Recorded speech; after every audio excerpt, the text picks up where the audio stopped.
کیا شہر میں اعلان ہوا ہے کہ کربلا میں ایک باغی آیا ہے، جو بھی اسے مارے گا تلوار کے وزن کے برابر سونا دیا جائے گا۔ کما کر لائے ہو کن نہیں؟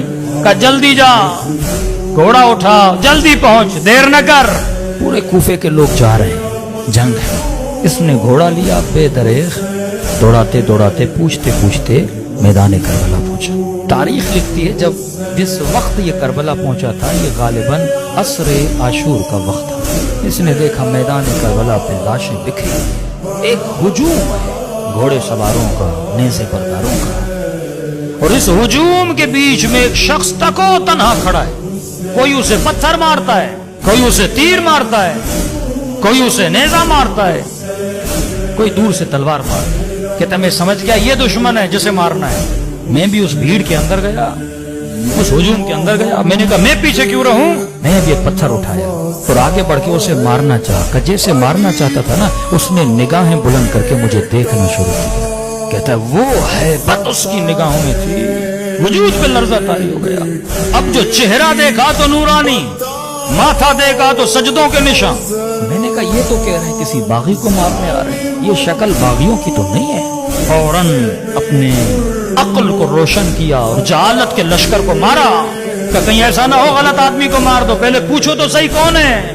کہتے آگے بڑھا اور میں نے کہا السلام علیک ایھا الشیخ الکبیر، اے بوڑھے تجھ پر میرا سلام۔ کہتے جب سلام کیا نا تو گویا اس کے چہرے پہ خوشی کے آثار آ گئے۔ کبھی سوچا عاشور کے دن 100 مرتبہ مولا کو کیوں سلام کہنے کے لیے بولا گیا؟ ایک بار سلام کرو کہ نہیں، عاشورہ کے دن میرے بابا حسین کو 100 مرتبہ سلام کرو۔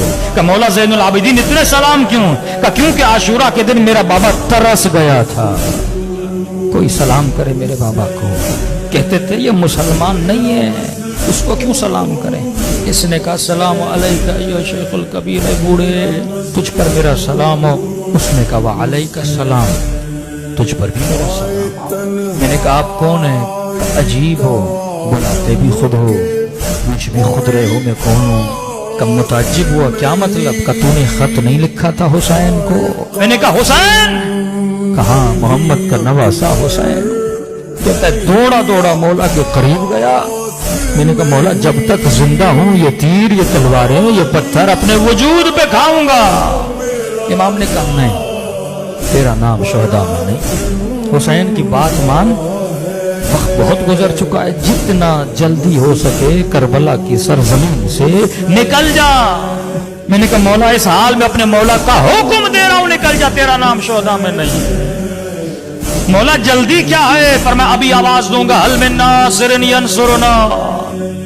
جو آواز سنے گا اور نہیں آئے گا جہنمی بنے گا۔ میں نہیں چاہتا تو یہ آواز سنے، نکل جا کربلا سے۔